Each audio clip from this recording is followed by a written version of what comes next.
It may be over and out for Occupy Canada this morning. Protesters in major cities are under siege with police, backed by court orders, moving in to end the week-long protest. Right now, that's happening in Toronto. Want to show you a live look at just outside St. James Park. It's just east of Toronto's King and Bay Financial District, and there's the scene from our CBC News truck. More than 100 officers are moving through the park right now. Protesters are there as well, but you can see as we move in now, our camera's been ordered to move back a little bit. That's why we're this distance, but you can see some of the activity. You can pick out the police there in the yellow jackets, and you can see them dealing with protesters, and I think you can hear a little bit of the megaphone announcement. They've been warning people to clear out of the park. So that's what we can see through this lens, but let's take you just as close as we can. Jeff Semple's going to talk to us on the phone. That's our method of communication, but you're right there in St. James Park, Jeff, and what's happening? Well, that's right. I am indeed, Heather, right in the thick of it right now, and I can tell you that the first wave of Toronto police officers appear to have just finished moving through St. James Park. Now, what we saw was really only a couple of dozen police officers in their regular uniforms, and all they were doing at this point is moving through the park, checking out each of the tents. There's about 100 tents still set up in St. James Park.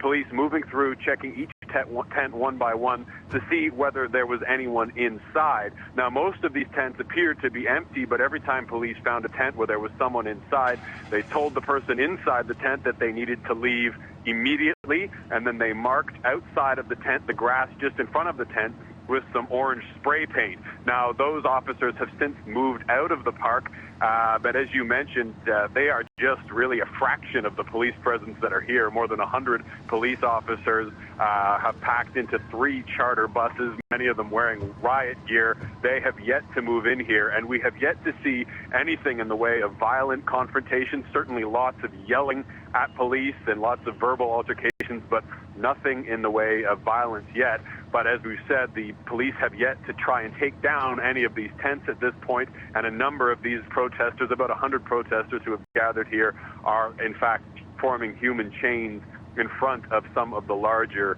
tents that have been set up here in the park. You know, just let me jump in here, Jeff, for a second, because exactly what you're describing we are seeing in our live pictures, and that is groups of a number of officers moving tent to tent, doing those inspections that you mentioned. You can see a pretty strong media contingent with them as well, people documenting what's happening, and there they are at one of those tents sticking up one of those notices.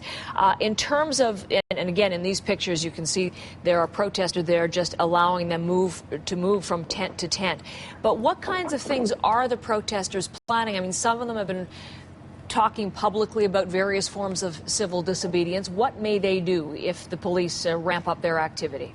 Well, certainly having spoken to the vast majority of people here, we've been here, Heather, since about 2 in the morning talking to many of these protesters and asking them that very question. It seems that most of them say they are prepared to peacefully resist arrest. They've been practicing a number of different techniques, including linking arms and going limp and those sorts of things. If police do, in fact, try and arrest them, they say they will go peacefully. There are a small handful here who say they're prepared to go beyond that and do whatever it takes. But we should note that the bylaw at this point only prevents the tents from being set up in St. James Park. The protesters themselves aren't breaking any bylaws by being in the park, and that's because we're now sort of into the later part of the morning. The bylaw only prevents these protesters from being in this park between midnight and 5:30 a.m. Certainly now we're well past that point in the morning. So it'll be interesting to see, Heather, as police move in, when they presumably start to take down these tents, whether they try and physically remove the protesters themselves as well. Okay, are we hearing some shouting in the background, Jeff? I'm not sure if I was picking that up or if you can tell us more. I am, yeah. That's what's happening here now, Heather, and I don't know if you can hear that drum banging in the background as well.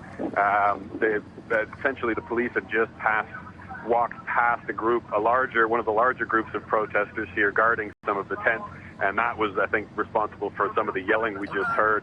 Certainly there has been, as I say, lots of yelling from these protesters, lots of sort of verbal challenges towards police, but nothing beyond that at this point.